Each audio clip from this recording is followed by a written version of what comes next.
Please be seated.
Once again, good morning, ladies and gentlemen, and welcome to historic Joint Base Meyer Henderson Hall and today's farewell tribute in honor of General Mark A. Milley, the 20th Chairman of the Joint Chiefs of Staff, and the swearing in of General Charles Q. Brown, Jr. as the 21st Chairman of the Joint Chiefs of Staff.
Ladies and gentlemen, moving into position with his staff is the Commander of Troops for today's ceremony, Colonel Robert A. Sucher, Commanding Officer, Marine Barracks, Washington, 8th and I. Forward. Hut.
Ladies and gentlemen, please stand for the arrival of the official party and remain standing as honors are rendered, and for the invocation offered by Chaplain Colonel David Kelly.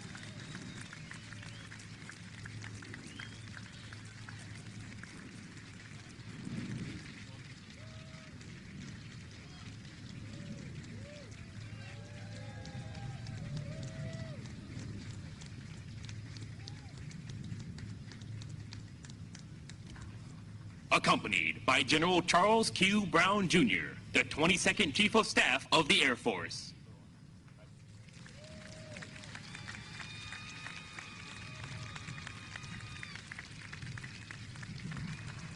And the host for today's ceremony, the Honorable Lloyd J. Austin III, 28th Secretary of Defense.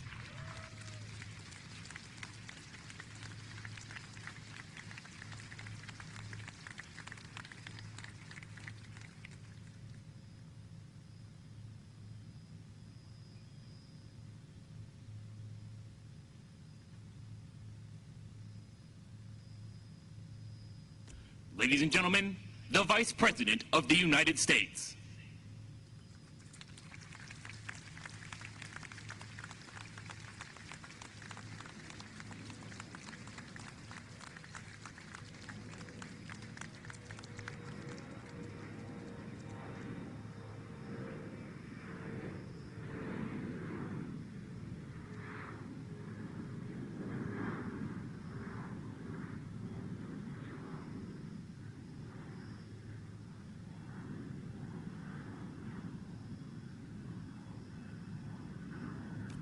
Ladies and gentlemen, the President of the United States.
Ladies and gentlemen, Chaplain Kelly. Let us pray. Almighty God, we seek your presence in this honored ceremony today as our military and nation honor General Mark Milley upon his retirement after 4 decades of impeccable service in uniform, and as we celebrate General Charles Brown, Jr., becoming the 21st Chairman of the Joint Chiefs of Staff. General Brown and Ms. Shireen have gone the extra mile, pushed beyond where others have only gazed, and climbed to the top of our military, all the while shouldering a responsibility few will ever know. As he leads, I ask you to guide his steps with godly wisdom, direct his path with your holy light, and keep him strong with divine fortitude. Lord, you have expressed in your word that a life lived in service to others is a life well lived. General Milley has lived such a life. Today, he adds his name to an elite list of military leaders, including Bradley, Powell, Mullen, Myers, and Dunford, to name a select few. Lord, as General Milley prepares for life beyond the military, I ask you to bless him, Miss Holly Ann, and his family according to their sacrifice of service. Reward him according to his impeccable character, and bestow upon him the thankfulness of a grateful nation, only and singularly exemplified by the single word, honor. Truly, this valiant officer's relentless pursuit of service to country over decades bespeaks the right and privilege to don for all time a mantle woven and bound together by unbreakable and courageous strands of honor. In your holy name I pray. Amen. Please be seated.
Participating in today's review, from left to right, is the United States Army Band Pershing Zone.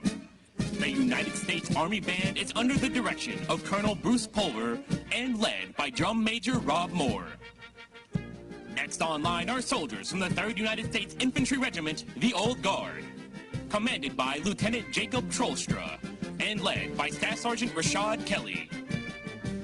Next are Marines from Marine Barracks, Washington, 8th and I, commanded by Captain Greg Jones and led by Staff Sergeant Tyler Tallman. In the center of our formation is the Joint Armed Forces Color Guard, led by Sergeant First Class Ryan Morse. Next online is sailors of the United States Navy Ceremonial Guard, commanded by Lieutenant Stephen Acevedo and led by Matthew Coriano. Next are airmen and guardians from the United States Air Force Honor Guard, commanded by First Lieutenant Jacob Hale and led by Technical Sergeant Matthew Cox. Next online are guardsmen from the Coast Guard Ceremonial Honor Guard, commanded by Lieutenant Cody Mitchell and led by Petty Officer First Class Troy Lupamek. The last element online, dressed in the Continental Musician's uniform, is the United States Army Old Guard Fife and Drum Corps. The Corps is led today by Drum Major John Parks. To the right is the Presidential Salute Battery, commanded by Captain Nicholas Lammy and led by Sergeant First Class Alan Caro. And to the rear of the formation are the 56 state and territorial flags of the United States of America. They are commanded by Lieutenant Thomas Mesh and led by Sergeant First Class Mark Franz.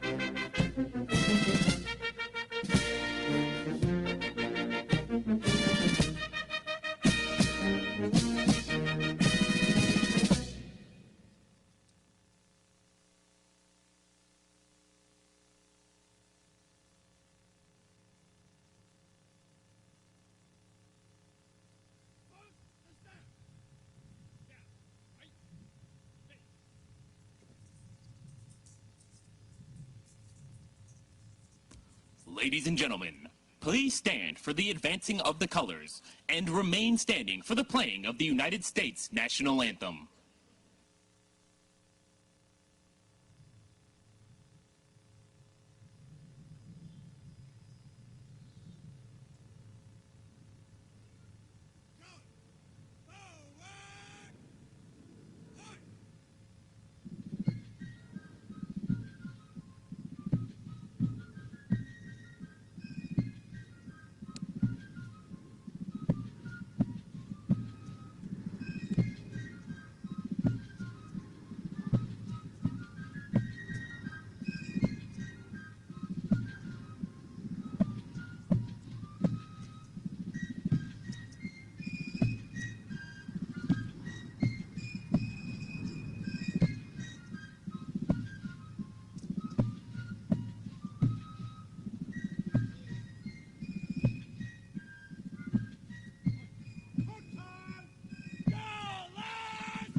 Detachment! Raise it!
Please be seated.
You ready to do this, General? I am. Please raise your right hand and repeat after me. I state your full name. I, Charles Quentin Brown, Jr., Having been appointed the Chairman of the United States Joint Chiefs of Staff, having been appointed the Chairman of the United States Joint Chiefs of Staff, do solemnly swear do solemnly swear that I will support and defend that I will support and defend the Constitution of the United States of America the Constitution of the United States of America against all enemies, foreign and domestic, and that you will bear true faith and allegiance to the same, to bear true faith and allegiance to the same. and you take this obligation freely, I take this obligation freely, without mental reservation without mental reservation or purpose of evasion, or purpose of evasion, and that I will well and faithfully that I will well and faithfully discharge the duties discharge the duties of the office upon which I am about to enter. of the office upon which I'm about to enter. So help me God. So help me God. Congratulations, Chairman. Thank you, General.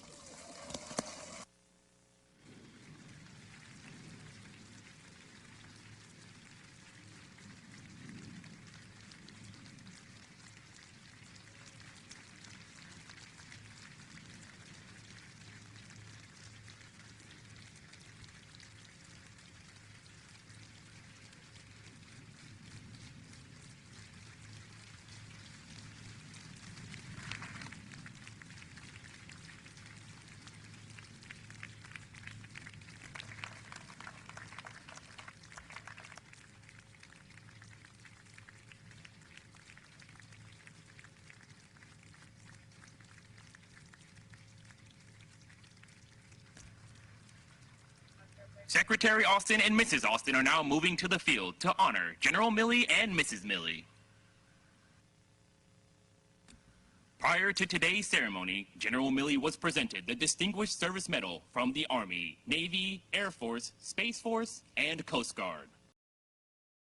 The Defense Distinguished Service Medal by Secretary of Defense Austin.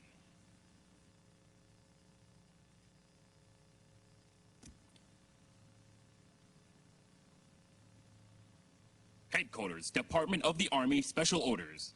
By order of the Secretary of the Army, the following general officer is retired. General Mark A. Milley.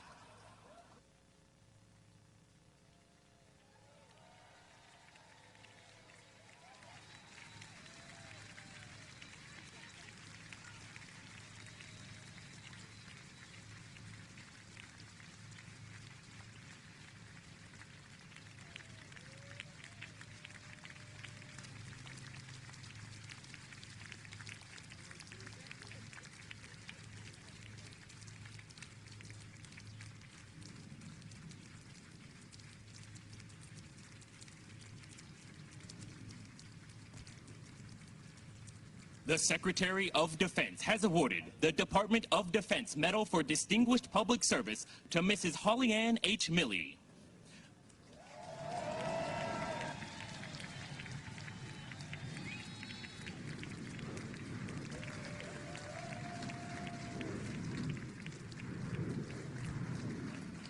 Mrs. Holly Ann H. Milley is recognized for distinguished public service in support of members of the United States Armed Forces from October 2019 to July 2023. As a devoted ambassador of goodwill and a model example for the spouses of all soldiers, sailors, airmen, Marines, Guardians, and Coast Guardsmen, Mrs. Milley was an untiring advocate for the improvement of the quality of life of our men and women in uniform. For more than 38 years, she was a fervent ambassador for the needs of the military community. At every level of command, Mrs. Milley served as a family readiness group leader with a mission to listen to and advocate for military spouses. A career nurse with multiple military moves, she was a passionate supporter of military spouse employment opportunities, licensure reciprocity, healthcare quality and availability, and mental health education for service members and their families. Mrs. Milley's presence on numerous trips to visit both stateside bases and overseas areas served as a constant reminder of her steadfast commitment to our military personnel and reflected a total devotion and unconditional commitment to the values cherished within the military community. This dedication was further displayed in her support of the Red Cross service to the armed forces, Tragedy Assistance Program for Survivors, Easter SEALs, and United Through Reading. Mrs. Milley gave freely of her time to many other worthy community causes that significantly benefited our military members. The distinctive accomplishments of Mrs. Milley reflect great credit upon herself and the Department of Defense. Signed, Lloyd J. Austin III, Secretary of Defense.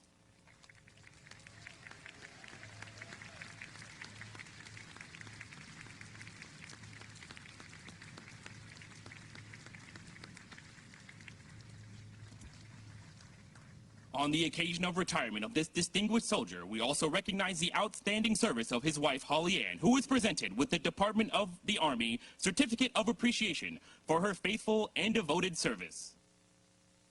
It is her dedicated support which made possible such a lasting contribution to our nation. By order of the Secretary of the Army, signed General James C. McConville, Chief of Staff, United States Army.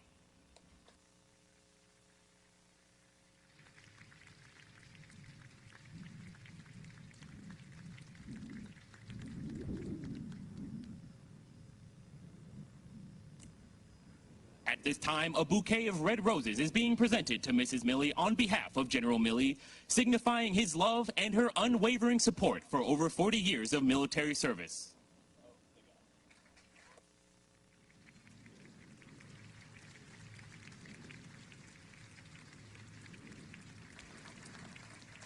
Also at this time, a bouquet of flowers is being presented to General Milley's daughter Mary, and a gift is being presented.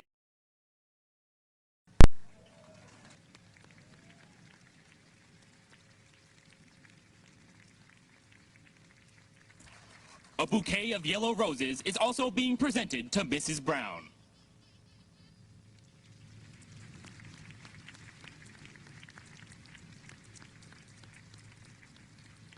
We are proud to recognize General Milley's devotion to our country, and we wish him happiness and prosperity in his well-earned retirement.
Ladies and gentlemen, please remain standing for the posting of the colors. Post the color! Snap! Right! Hey!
Please be seated.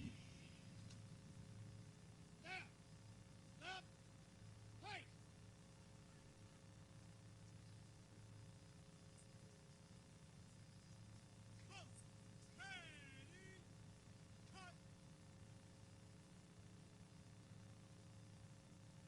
Ceremonial!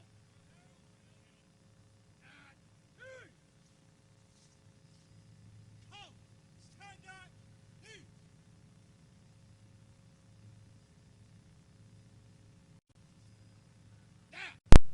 Ceremonial!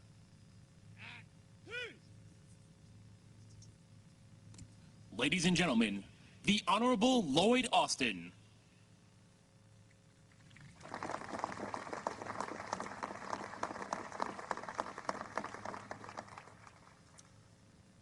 Troops and the band, you look magnificent this morning. Thanks for what you continue to do for our country.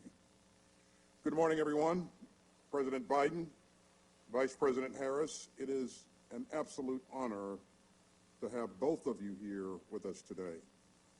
Let me also thank the members of Congress, ambassadors, and foreign leaders who are joining us, as well as the former senior military leaders and former secretaries of defense.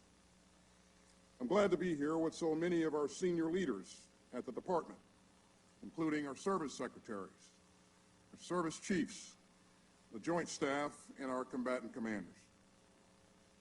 And again, thanks to you all for joining us today as we salute General Mark Milley for his distinguished tenure as the 20th Chairman of the Joint Chiefs of Staff. I'm absolutely honored to welcome General Charles Q. Brown, Jr. as the 21st Chairman.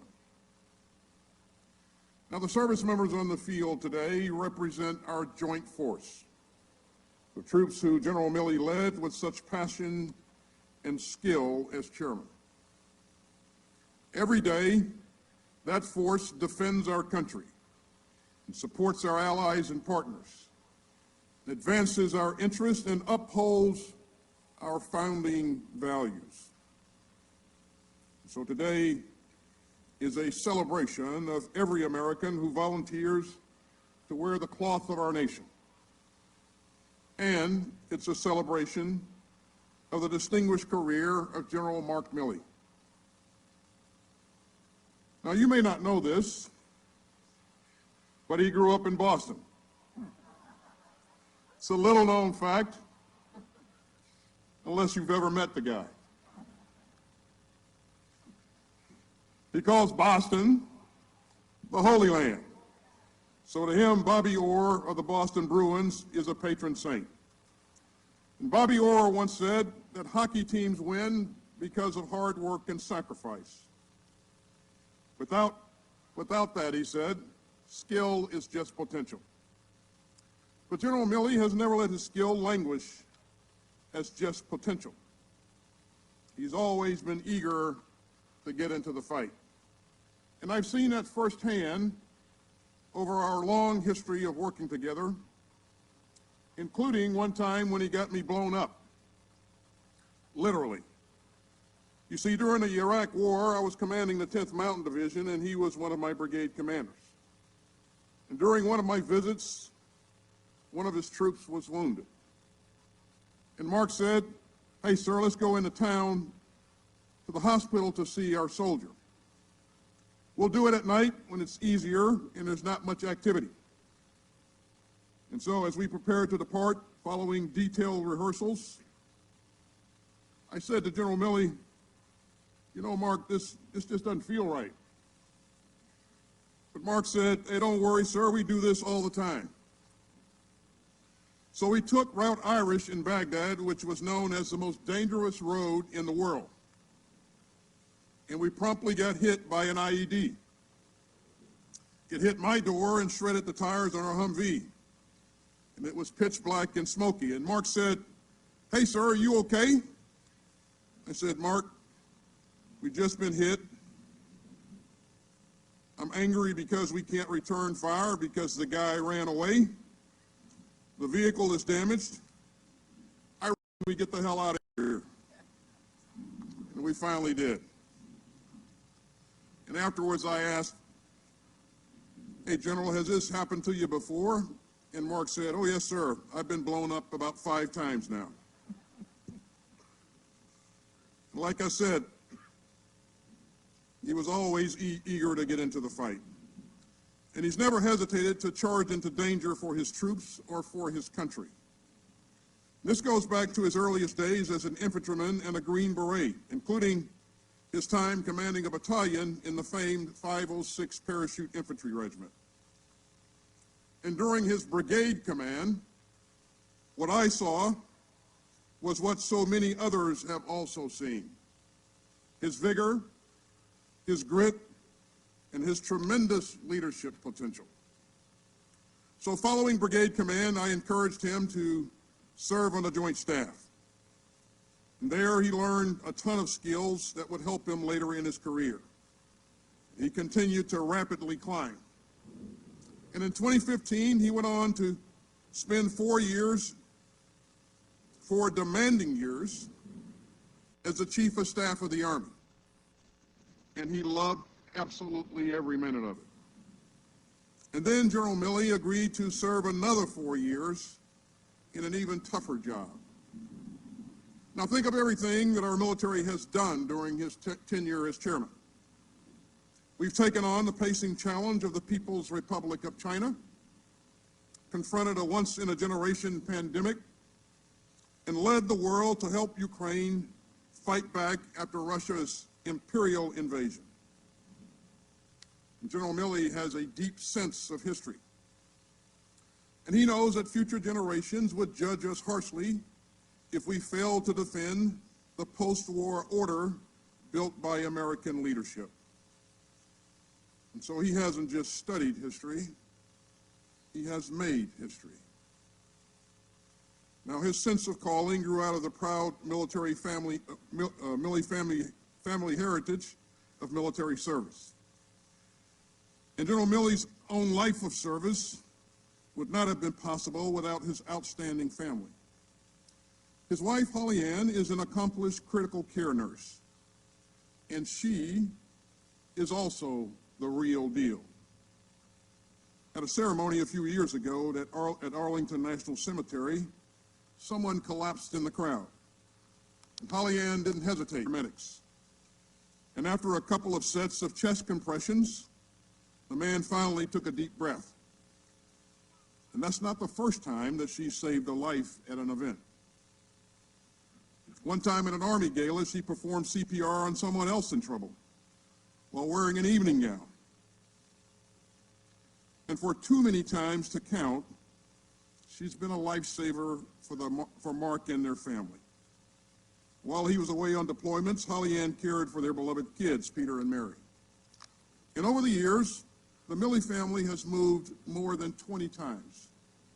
Holly Ann has had to transfer her nursing license to 9 different states. And she has helped countless military spouses to do the same. And that's made her a strong advocate for military families. So Holly Ann, thank you for your phenomenal service to our country.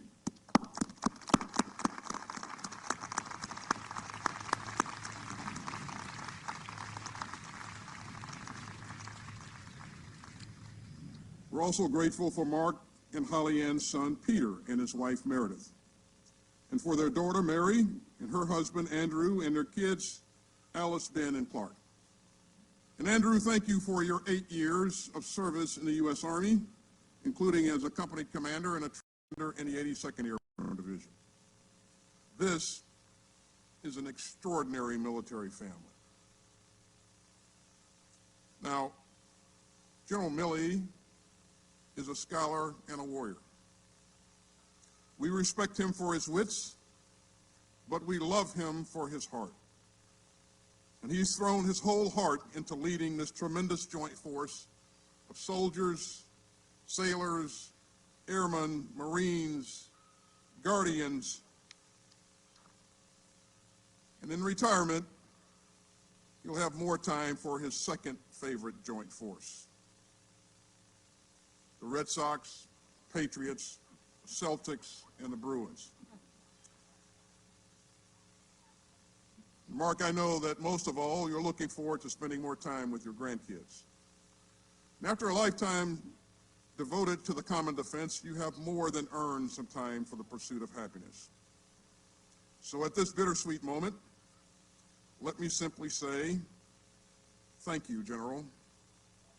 Thank you for all that you have done and for all that you have given. We wish you Godspeed in the chapters still to come. Congratulations, soldier.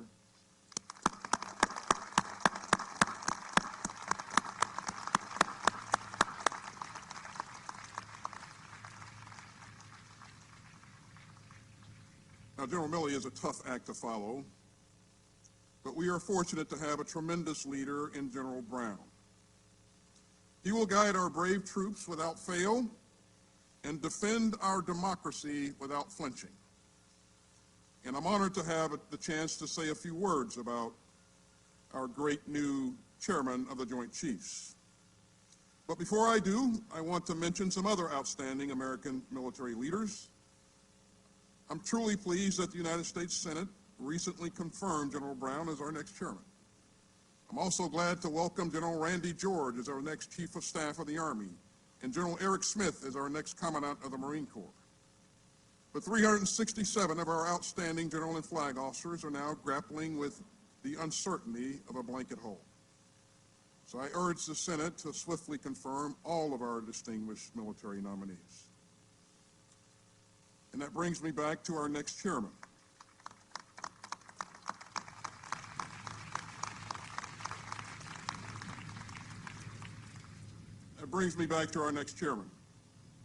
You know, I'm told that when General Brown meets with troops, he often asks them, "What's your superpower?" And that's because CQ knows that each of our service members has something exceptional to contribute. And General Brown is blessed with superpowers himself. I've seen his talents firsthand. When I was commander of Central Command, General Brown was the commander of my air component. And he led forces in combat during the air campaign against ISIS and rallied our allies and partners to help destroy its terrorist caliphate in Iraq and Syria. Now, General Brown also has a superpower for teaching. He did 2 stints at the Fighter Weapons School, where he taught the Air Force's most elite airmen. And wherever he goes, he sets a powerful example with his quiet confidence and his deep integrity and his constant compassion. Now, General Brown would not be where he is today without his wife Shireen and their sons Sean and Ross. Shireen has served right alongside CQ through 20 moves.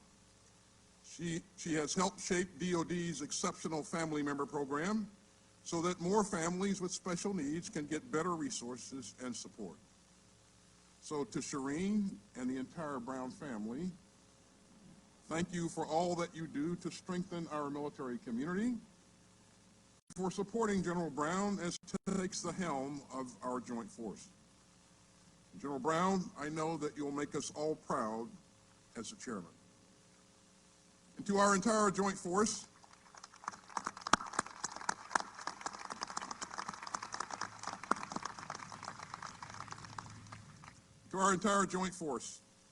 today and every day, America is counting on you. We're counting on you to deter aggression wherever we can, to stand ready to fight and to win wherever we must, and to work with our partners for a more secure and peaceful world, and to defend the republic that we love. The watch is changing, but the mission goes on. Thank you for your unwavering commitment to that mighty cause. May God bless you and your families, and may God continue to bless the United States of America. Thank you.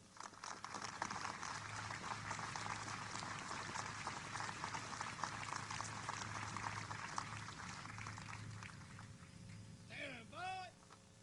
Stop. Up and turn.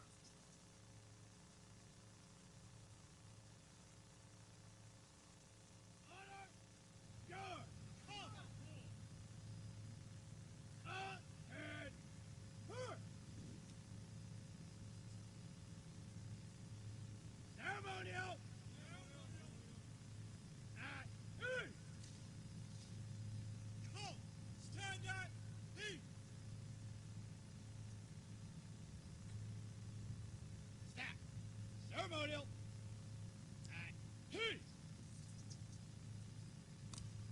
Ladies and gentlemen, the President of the United States.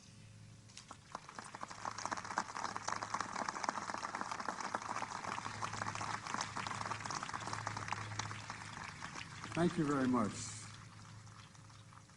Before I begin, I want to say a brief word about Senator Dianne Feinstein, who passed away this morning.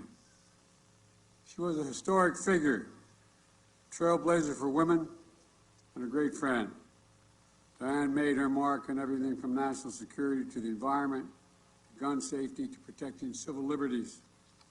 The country's going to miss her dearly, and so will Jill and I. I'll have more to say about her later today.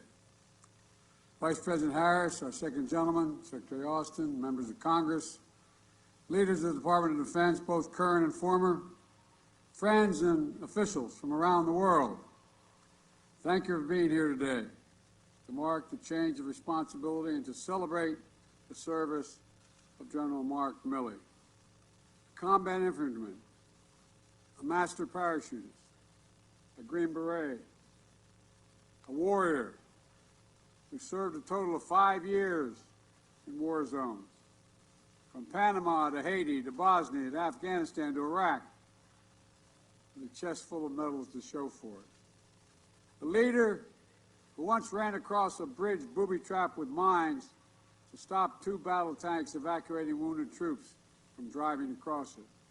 A patriot, uncompromising in his duty, unflinching in the face of danger, and unwavering in his service for the country. And Holly Ann, none of us can say enough about you. You served right alongside him every step of the way, and that's not hyperbole. You served alongside him every step of the way. You pulled double and triple duty to make sure you and Mark were always doing right by your family, supporting the military community while maintaining your own career as a nurse. It's incredible what you have achieved, Holly Ann. The work you've done to increase support for military spouse employment is going to keep improving the lives of military families for a long time. And Peter and Mary, thank you for sharing your dad with us. I know it wasn't easy. All those moves, all those schools, all those months, your dad was deployed. You couldn't be together. Thank you for all you've given to our country. And Mark, I know one of the best parts of retirement for you is already mentioned by our secretary. You're going to spend more time with your kids. That's going to be fun, man. I tell you what, I love my kids. I'm crazy about my grandkids. Now, everyone who has spent time with Mark knows 3 things about him. Several were already mentioned. 1, he's from Boston. He parks his car in car garages. He likes maps, and he loves the Constitution. But each of these 3 things points to something deeper about Mark's character. His Boston heritage isn't just about pride of place. It's pride in what shaped him, the values that have guided his whole life. It's about the father and mother, both veterans of World War II, who set the example of nobility, of the nobility of serving your country. It's about knowing that his dad was among those who landed in Iwo Jima, and that if those young men his father served alongside could raise a flag on Mount Suribachi, then there's nothing America cannot accomplish when we work together. It's about how his parents strived and sacrificed so their children would have every opportunity to chart their own future. It's knowing that everyone who served under his command had their own story, in his view, just as important as his. And to this day, whenever Mark's attended events, I've watched him. We've attended many events together. I've watched him. He'll talk to every young person, every veteran, every Gold Star family who wants to speak to him, no matter how long it takes, so we can hear their story as well and show his respect. The Boston pride is about knowing where you come from. The maps are about knowing where you are and where you're going. Mark wants to make sure he has the necessary facts to inform his decisions as a leader and his advice to others. As Commander-in-Chief, I've relied on Mark's counsel because I know he always gives it to me straight, no matter what. He always gives it to me straight. He's working with the best information possible, and he doesn't hold anything back. During his tenure as chairman, Mark has been a steady hand guiding our military as we navigate what I would argue is one of the most complex security environments our world has faced in a long time. He's been critical to strengthening America's existing alliances, from NATO to the Indo-Pacific, to building the new strategic partnerships like AUKUS, and keeping our force at a cutting edge in the fields of cyber and space, ending America's longest war and continuing to take terrorists off the battlefield, standing with the brave people of Ukraine, making sure they have the equipment and support they need when they need it to defend their freedom, letting them know how much he respects them. Mark, your partnership has been invaluable to me, and I give you my word to that. And I think it's been invaluable to Secretary Austin as well. I want to thank you for always seeing, always sharing the whole map with me, the whole map. Thanks, pal. When it comes to the Constitution, that is, and always has been, Mark's North Star. I'm so damn proud to serve with him. He's made it the central image on his challenge coin. Those three little words that mean so much to every American, but especially to those who stand in the service of our nation. The middle of his challenge coin says, "We the people." We the people. It's a reminder to all of us what makes us a strong nation, who we are as a democracy, and how the United States, for more than 2 centuries, has always managed to keep moving forward. Not fealty to any one person or to a political party, but to the idea of America. Idea unlike any other in human history. The idea that we're all created equal. That is what the Constitution safeguards. That's what we swear an oath to. And that is why generations of young women and men, Americans of every background and creed, have stepped forward to be part of the greatest fighting force in the history of the world. And that's not hyperbole. You're the greatest fighting force in the history of the world.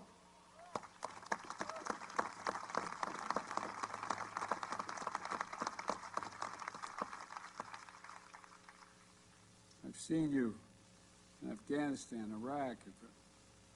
I don't want to get started. And our military is going to keep growing stronger, with General C.Q. Brown, Charles Q. Brown, Jr., as our 24th Chairman of the Joint Chiefs of Staff. Congratulations, old buddy.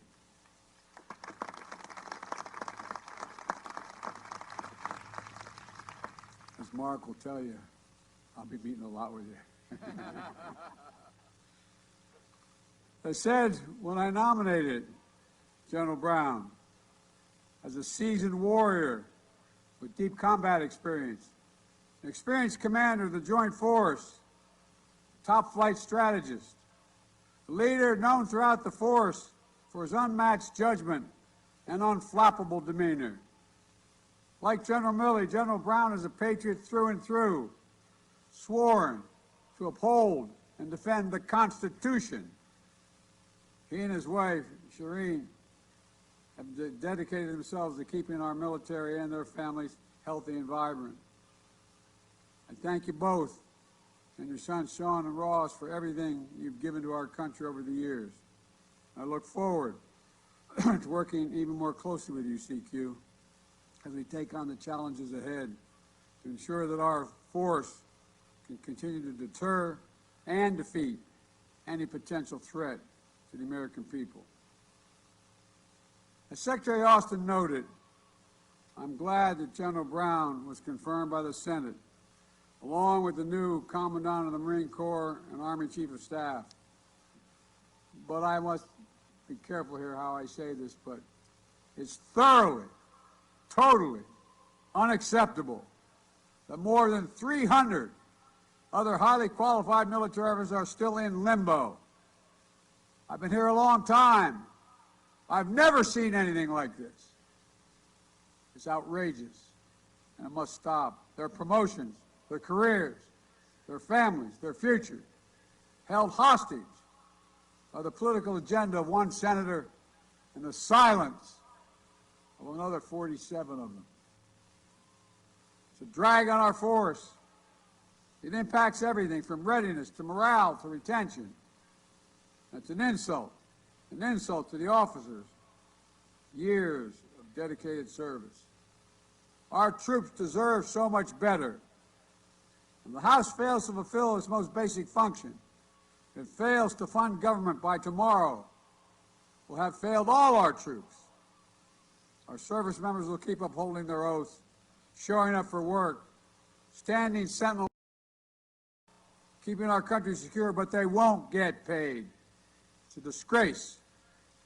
Thousands of Defense Department civilian and civilian servants will be sent home. And the longer they shut down last, the harder it will become for military families to pay their bills. We can't be playing politics while our troops stand in the breach. It's an absolute dereliction of duty. As leaders, we must never lose sight of the direct impacts of the decisions we make and the impact they have on the lives and families around the world. General Milley, General Brown, Secretary Austin, and all the many great leaders across every branch of our military. You got to where you are by demonstrating extraordinary care and concern for the troops you command. It's a lived leadership of being in the field alongside your troops, sharing their hardships, holding each other together when times are hard, never forgetting the humanity beneath the uniform. It's an enormous credit to each of them personally, an enormous asset for our country. Secretary Austin told the story of how he and General Milley got blown up together by an IED in Iraq. But the part of the story that stands out to me is the reason they were on Route Irish that night to begin with. The reason they were there. They were going to see one of Milley's soldiers who had been wounded. In fact, during that tour in Iraq, you'd often find then Colonel Milley down at that hospital, sitting with the wounded so they wouldn't be alone, rounding up his troops for an impromptu blood drive if the docs let him know they were running low on units, putting an arm around his team, gathering them together, seeing to their injuries, both physical and mental, when war extracts the greatest of tolls. That's leadership. That's patriotism. That's strength. That's Mark Milley.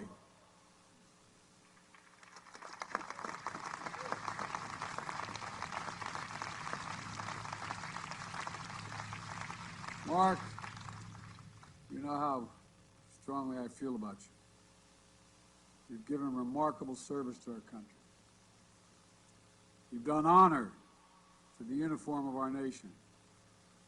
You've upheld your oath. Thank you. Thank you, my friend. Thank you for being my friend. May God bless you all.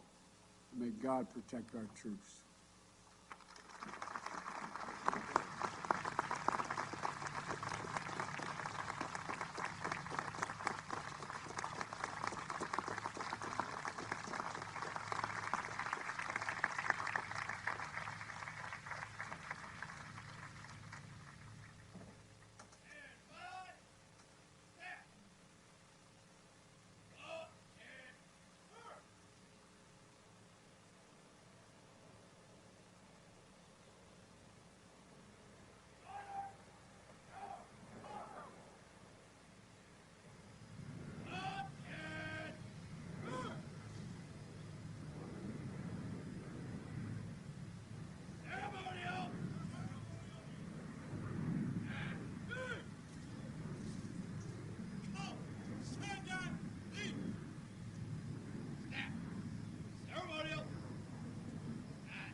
Ladies and gentlemen, General Brown.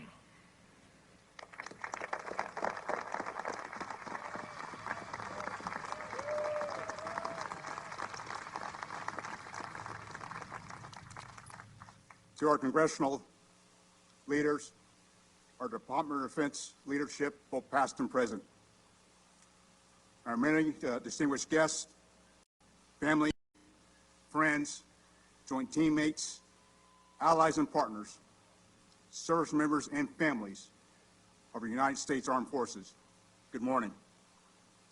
Before going any further, Shereen and I would like to express our gratitude to the many that have played a role in our journey thus far. To the Air Force leadership, airmen and families we had the opportunity to work with and for the past 3 years. For the opportunity to continue serving and to go all we had a role in making today possible. We very much appreciate all you've done and will continue to do, and we're grateful for your presence to witness today's ceremony. With each leadership opportunity I've had during my career, I've been honored, blessed, and focused on the task ahead. Today is no exception. President Biden, Vice President Harris, thank you for your trust and confidence that you placed in me, and for your leadership and commitment to our service members and their families. Secretary Austin, thank you for your guidance, your mentorship, and your faith in my abilities. Mr. President, Madam Vice President, Mr. Secretary, I'm honored to have the opportunity to continue serving our nation. To the Millies, Mark and Leanne, thank you for your years of dedication, for an exceptional job well done, and thank you for your leadership. It's an honor for me and Shereen to follow in your footsteps and the footsteps of all the chairmen and spouses before us. God has smiled on me one more time and blessed me with another opportunity well beyond my own expectations.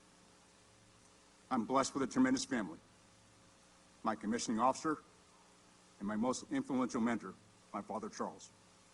He told me in high school that 4 years in the military wouldn't hurt me. My mother, Kay, who didn't object to the idea, has been my most vocal supporter all along the way. I'm blessed by the unwavering support of my sister, Stephanie, and carry with me the influence and memory of my younger brother, Kevin. I owe my success to the sacrifice, love, and support of Shereen and our sons, Sean and Ross. Shereen is not only committed so much to our family, but she has become such a strong advocate for our military families. As a result of her commitment and advocacy, Sean and Ross are both accomplished in their own right. Shereen, Sean, and Ross, thanks for proverbially signing my permission slip each morning, pinning it to my backpack, and allowing me to report for duty. The three of you never raised your right hand to take an oath, but I know your sacrifice is well beyond what I might appreciate. Your encouragement, love, and support for me and each other has been the cornerstone of our family. Finally, I've been blessed by Shereen's parents and brothers who didn't object, as far as I know, when I asked Shereen to marry me. I'm blessed by the aunts, uncles, cousins, close friends, and mentors, many who are here today, who have supported me and played a role in my development to make me a better person, a better officer, and a better leader. As we step out together in today's uncertain security landscape, honing our warfighting skills has primacy in all we do. We must focus on integrating our military power within our services, across the joint force, and with our allies and partners to deter aggression, to fight when called upon, and to decisively prevail in war. We must focus on modernizing and aggressively leading with new concepts and approaches. Finally, trust is the foundation of our profession. As chairman, every day I will focus on strengthening the bonds of trust across our force. ensuring the American people know their military and its service members, active, Guard, Reserve, and civilian, only as the unwavering defenders of the Constitution and servants of our nation. In closing, when I became the Chief of Staff of the Air Force 3 years ago, I expressed the need to accelerate change. My conviction has not wavered. The journey of change must continue to strengthen our national security. It's a tremendous privilege to serve as the 21st Chairman of the Joint Chiefs of Staff, focused on sharpening our warfighting prowess in defense of our national interests. Thank you for joining us for the ceremony. God bless our service members and their families, and God bless the United States of America. Thank you.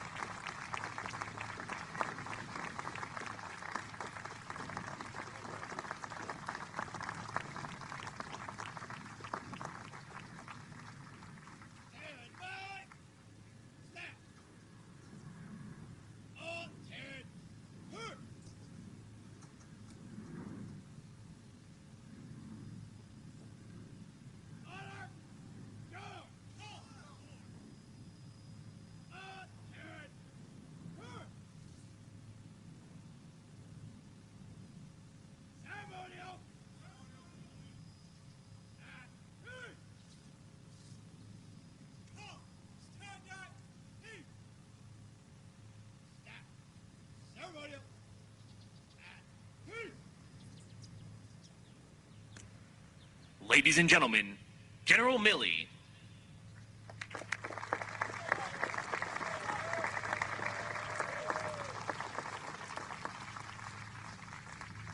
Well, thank you all for being here, and this is the last time you'll ever hear me in uniform, so that alone is cause for applause. Mr. President, Madam Vice President, Secretary Austin, distinguished guests, and family and friends, good morning, and thank you all for being here today. And Mr. President, thank you for your unwavering leadership, guiding our great nation, and the trust you placed in me. When you were inaugurated, you didn't have to do that, but you did, and I appreciate it. Your steadfast commitment to our troops and their families has strengthened our military, making us stronger and more capable than ever before. And I've seen you in the breach. I've seen you on the watch. And I know firsthand that you're a man of incredible integrity and character. So thank you for your leadership. And Secretary Austin, thank you for leading our department with character and courage and also incredible integrity.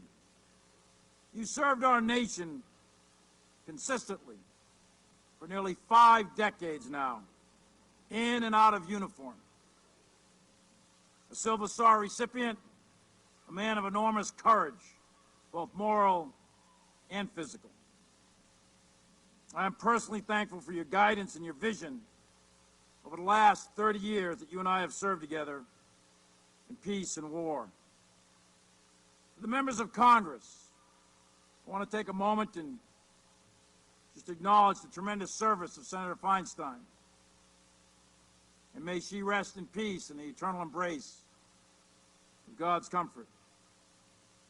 And to all of her colleagues on the Hill, in the Senate and the House, and all the elected officials that are here today, and those that are not, you collectively demonstrate the American will.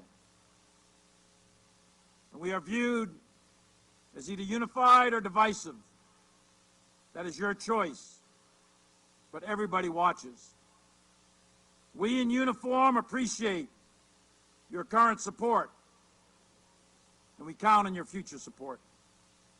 And to our allies and partners, your presence demonstrates our shared interests and common values, and our robust network of allies and partners is a key source of our collective strength. Since the American Revolution, the United States of America has never fought alone. I'd also like to thank all the former Secretaries of Defense and the Secretaries of the Services and former Secretaries of the Services that are here today, along with the current Joint Chiefs, the former Joint Chiefs, the current combatant commanders, the former combatant commanders, and all the generals and dignitaries that are here. A special thanks goes to my Joint Staff and my front office, who gave a robust clap-out when I left yesterday. Had double meaning. They were exceptional, under intense pressure, in a fast-paced environment where the costs were high. Over the last 40-plus years, my thanks also goes to all my former commanding officers and non-commissioned officers, many of whom are here today. My teammates at platoon and company, battalion, brigade, division, corps, and beyond. Way too many to mention by name, but each of you in your own way provided me with the advice, mentorship, and support, and I am eternally grateful. There's also three groups of people here today. Special recognition and to represent the very best of our nation. We have here today several Medal of Honor recipients who serve with uncommon valor beyond the call of duty. They are the epitome of courage in the face of death. And second is our wounded warriors who are here today, one of whom you saw earlier sing God Bless America. They represent the thousands of those wounded in action who sacrificed so much in the defense of liberty. And third, our Gold Star families. Many of them are here today. They carry on the legacy of those in uniform who gave the last full measure of devotion so that our nation would remain free. To the soldiers, sailors, airmen, Marines, Guardians, and Coast Guardsmen, many of whom are standing watch at this very moment and are represented on the field before you, thank you. Thank you for your service, and thank you for your sacrifice. You are, in fact, the most capable and lethal military force in the world today and in all of human history. And let me thank my family and friends that are here, to include my classmates from Princeton, so maybe we could hear you shout. That was pretty weak, actually, so not sure what to make of that. But I was made an honorary member of the class of 1980 from West Point, so all the West Point classmates, maybe we could hear from you. Oh, that's even weaker. Let me go back to Princeton.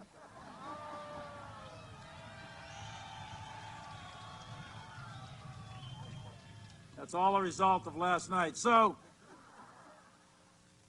and of course, my actual family deserves my greatest and deepest gratitude. I was blessed with great parents who taught me what it meant to serve and how lucky we were to be born in America, in a country where you will rise or fall based on your merit and where you're going to be judged by the content of your character. My mother was a Navy wave in a military hospital in Seattle taking care of the wounded, returning from the Central Pacific during World War II. While my father served with the 4th Marine Division as a Navy corpsman in the Central Pacific, making the assault landings at Kwajalein, Saipan, Tinian, and Iwo Jima.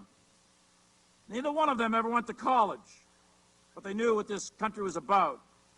They were working-class Americans who taught me and my siblings the values that truly make this country great. My father taught me that you have to plant the flag on Suribachi. That was a lesson he took from Iwo Jima. He meant that no matter the challenge, no matter how difficult it is, no matter the cost, you must accomplish your mission. You have to drive on. You have to be resilient. You have to keep moving forward until you complete your mission. There is no quitting.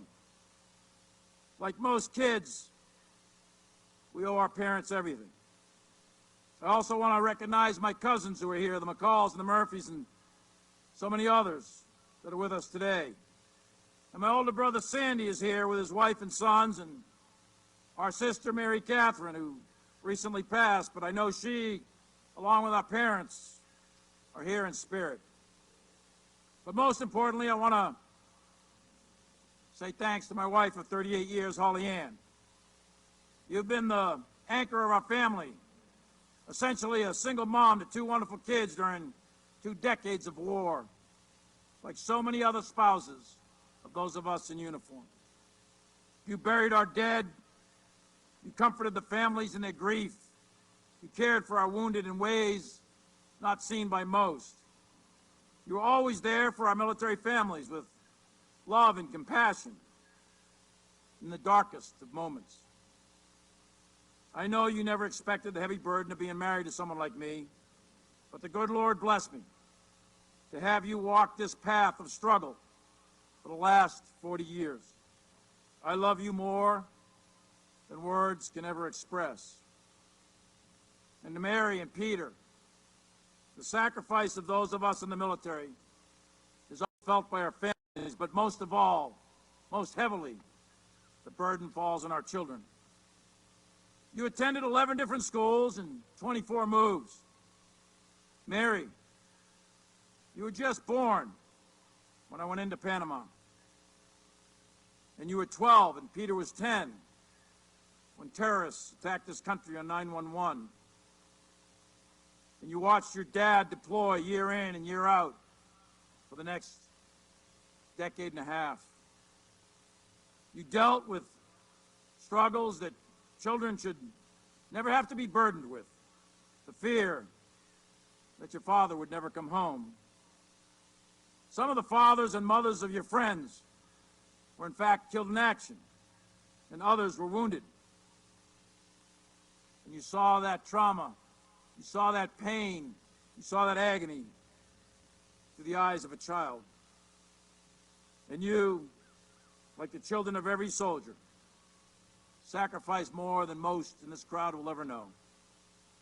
But through it all, you have persevered. And you've grown into incredible adults with families of your own. You make me and Mom so proud of everything you've done and everything you will do.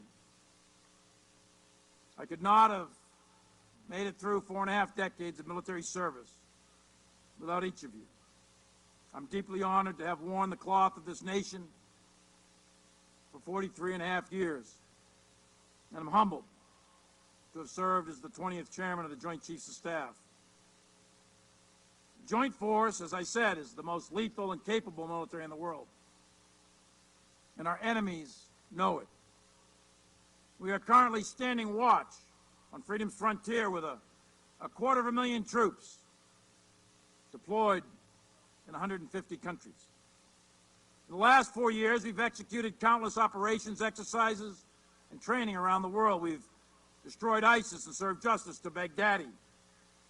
We've supported Ukraine in their fight for freedom against Putin's war of aggression and strengthened the NATO alliance. We maintained stability in Asia. We fought terrorists in Africa and the Middle East. We defended the homeland, provided support in countless disasters, protected the American people during COVID. And more than 800,000 of us served in Afghanistan. And to each of you, be proud that you protected this country for 20 consecutive years at great cost, with 2,326 killed in action and 20,713 of us wounded, alongside your brave colleagues from CIA and FBI and Department of State and USAID and many others from our government and our allies and partners. Hold your head high. You served, you did what your country asked, and each of you served with honor, courage, skill, and dignity. And never forget that.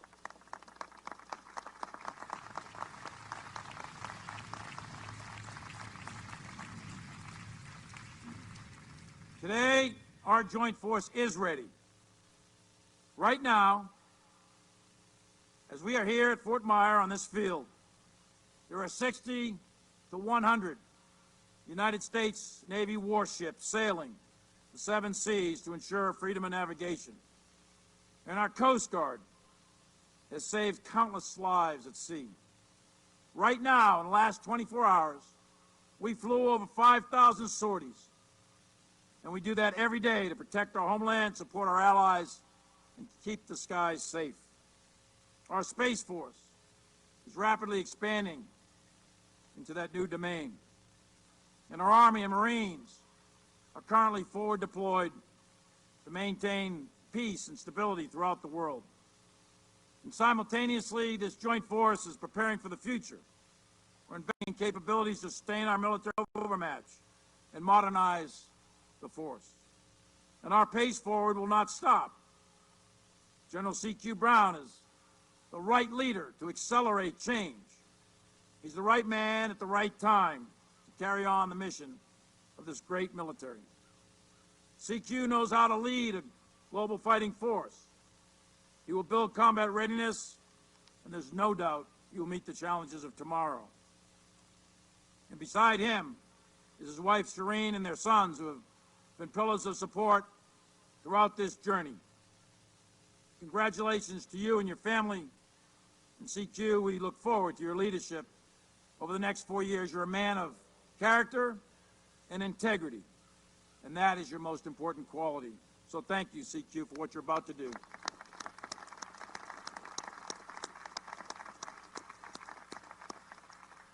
But today is not about anyone up here on this stage. It's not about the President, the Secretary of Defense, me, CQ. It's not about us. It's about something much larger than all of us. It's about our democracy. It's about our republic. It's about the colors posted behind me. It's about the ideas and the values that make up this great experiment in liberty. Those values and ideas are contained within the Constitution of the United States of America, which is the moral North Star for all of us who have the privilege of wearing the cloth of our nation. It is that document, the idea that is America, it is that document that gives purpose to our service. It is that document that gives purpose to our lives. It is that document that all of us in uniform swear to protect and defend against all enemies, foreign and domestic.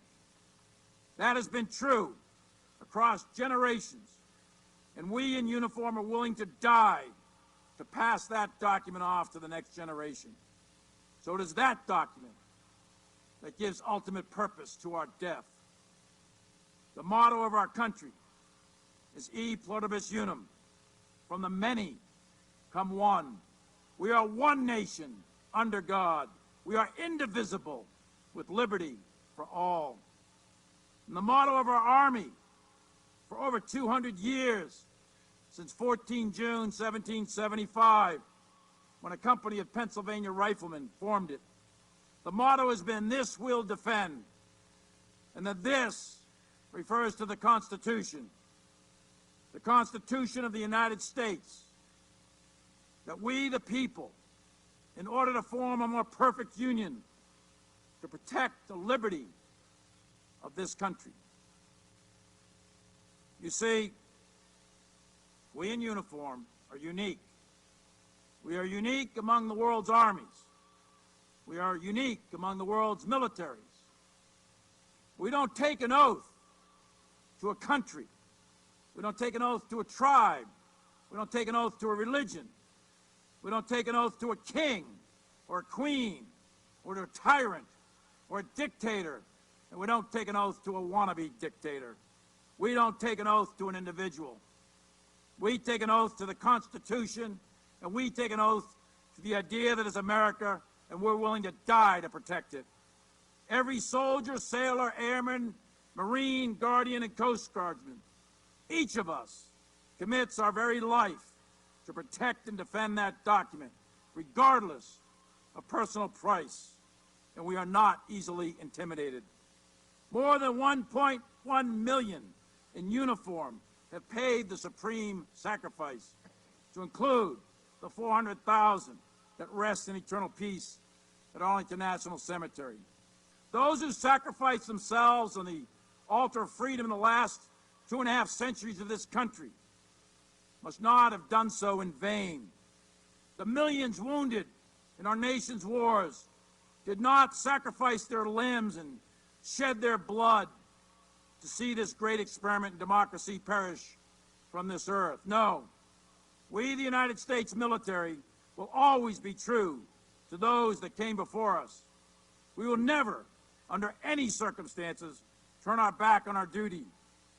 Thomas Paine famously wrote in his pamphlet, The Crisis, times that try men's souls.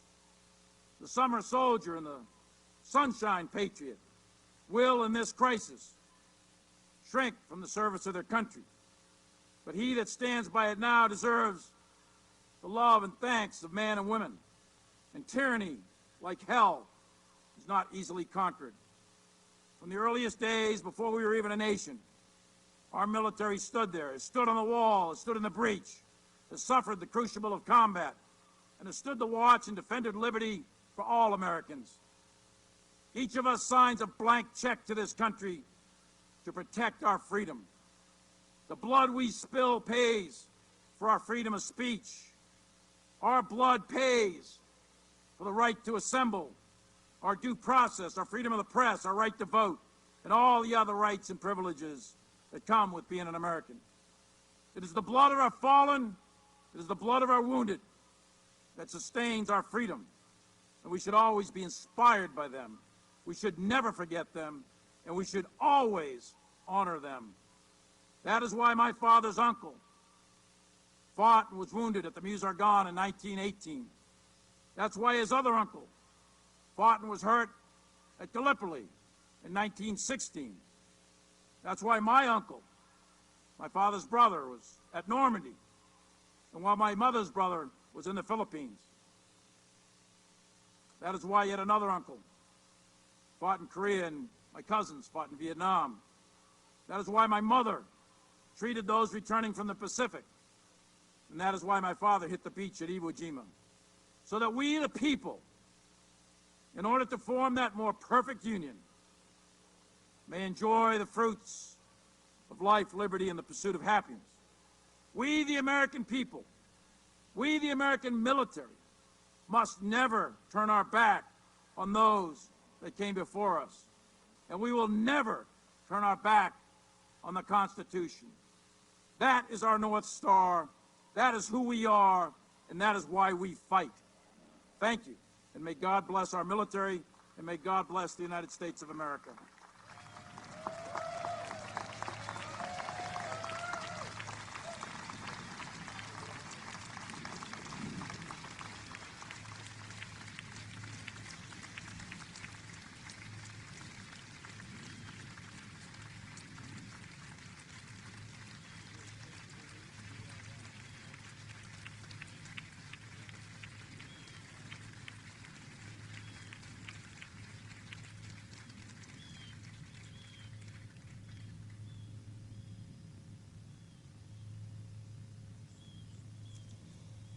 For 44 years, this soldier stood to watch, while many of us lay in our bunks at night.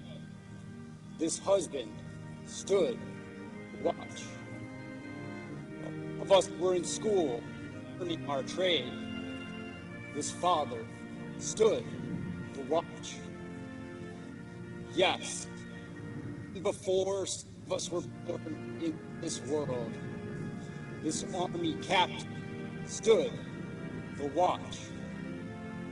While the storm cloud of war grew dark on the horizon of history, this green beret stood to watch. Many times he was deployed to far-off lands. He cast an eye across the ocean to see Holly Ann, Mary, Peter, and his grandchildren standing on the shore, needing his love, comfort, and a hand to hold during those tough times. But he still stood to watch. For 44 years, he stood to watch to ensure our Constitution could be safely passed to the next generation, and so his fellow Americans could toil to form a more perfect union and sleep soundly each and every night, knowing that warriors like him stood to watch. Today, we are here to say, General, the watch stands relieved by those you've trained relieved those you've mentored, and relieved by those you have led for 44 years. General Mark A. Milley, you stand relieved. We have the watch.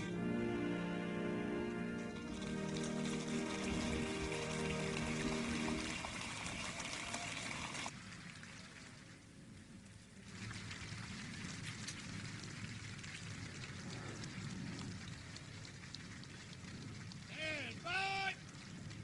Step. Attend.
Ladies and gentlemen, please remain standing for the playing of the songs of the armed services. The United States Coast Guard.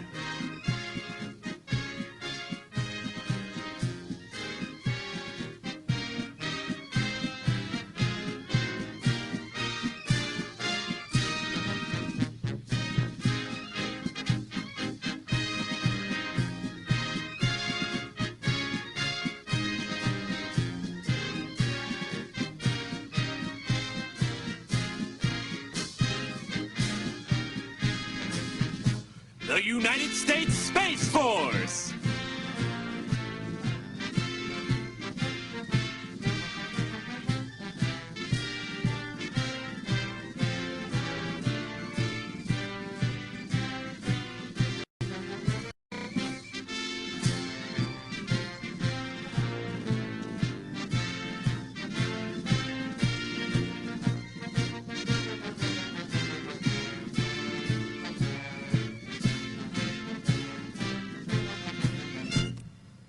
The United States Air Force.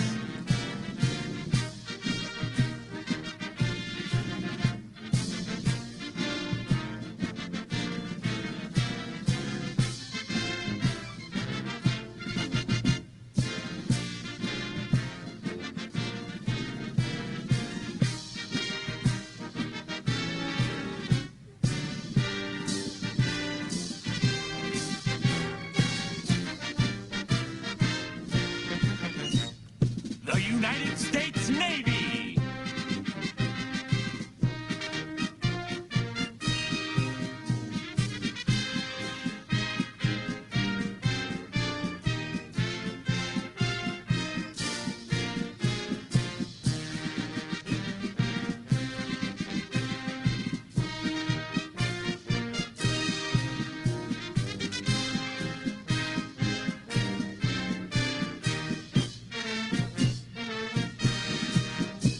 The United States Marine Corps.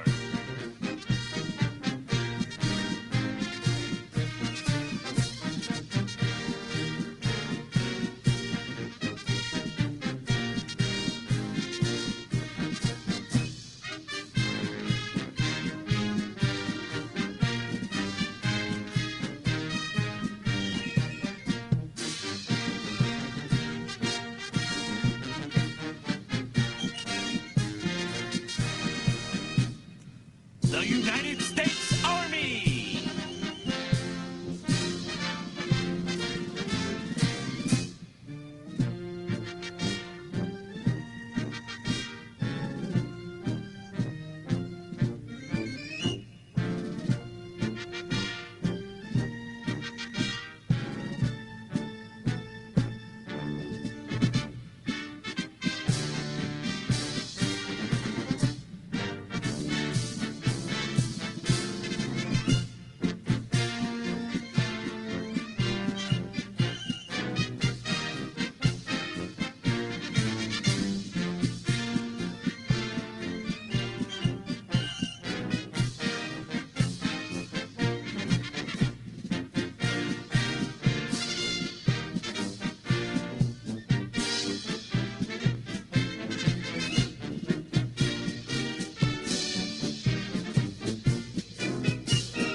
Sir, this concludes today's ceremony.